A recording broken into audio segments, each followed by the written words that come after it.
আসসালামু আলাইকুম। দেশ ও প্রবাস থেকে যে যেখান থেকে ভিডিওটি দেখছেন সবাইকে জানাই সাদর সম্ভাষণ। বন্ধুরা, আসলে ট্রাম্পের মাথায় কিছু আছে না কি আছে? এই যুদ্ধ বন্ধ করে, এই যুদ্ধ চালু করে, কাকে মারবে কাকে ধরবে, সারাক্ষণ তার মাথার ভিতরে এটাই ঘুরপাক খাচ্ছে। ঘটনাটা কি? পত্রিকায় এসেছে, প্রথম আলো পত্রিকা আমি পড়ছি। যুক্তরাষ্ট্রের প্রেসিডেন্ট ডোনাল্ড ট্রাম্প গতকাল বুধবার বলেছে, যদি হামাস শান্তি চুক্তি মানতে না চায় তিনি ইসরায়েলকে গাজায় আবার অভিযান চালানোর অনুমতি দিতে পারেন। সিএনএনকে তিনি বলেছেন, আমি বললেই ইসরায়েলি সেনারা আবার সড়কে নামবেন।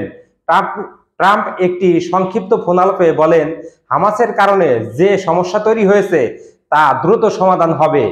আর এর আগে ইসরায়েল হামাসকে অভিযুক্ত করে বলে, তারা গাজা যুদ্ধ বন্ধে করা চুক্তি মানছে না। ইসরায়েলের অভিযোগ, হামাস জীবিত এবং মৃত জিম্মিদের ফেরত দেওয়ার শর্ত মানছে না।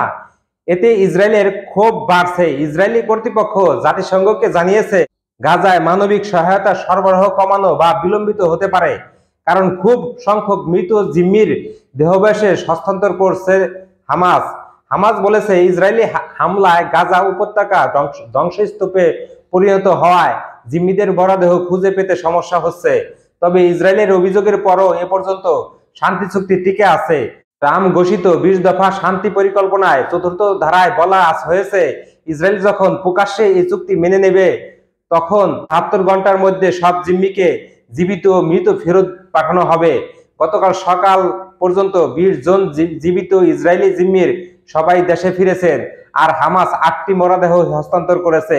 এর মধ্যে 4টি হস্তান্তর করা হয়েছে গতকাল রাতে।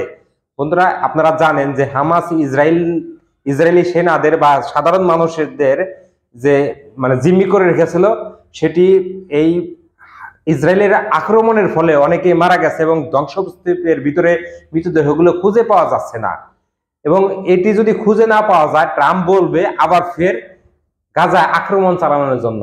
গাজায় প্রায় 60,000 লোক মারা হয়েছে, নৃশংসভাবে তাদেরকে হত্যা করা হয়েছে, ইসরায়েলি বাহিনী তাদেরকে হত্যা করেছে। তারপরেও আবার ট্রাম্প বলতেছে যে যদি ফেরত না দেয় তাহলে গাজায় আবারও হামলা চালানো হবে। আপনারা বুঝেন যে এই একটা লোক সারা পৃথিবীকে একটা তোলপাড় করে তুলেছে। জানি না কি আছে গাজাবাসীর উপরে, গাজাবাসীর সারা বিশ্বের মুসলমানদের উপরে অথবা গাজাবাসীর উপরে কি আছে জানি না। তো বন্ধুরা, পরবর্তী কোনো খবর আপডেট আপনাদের জানাবো।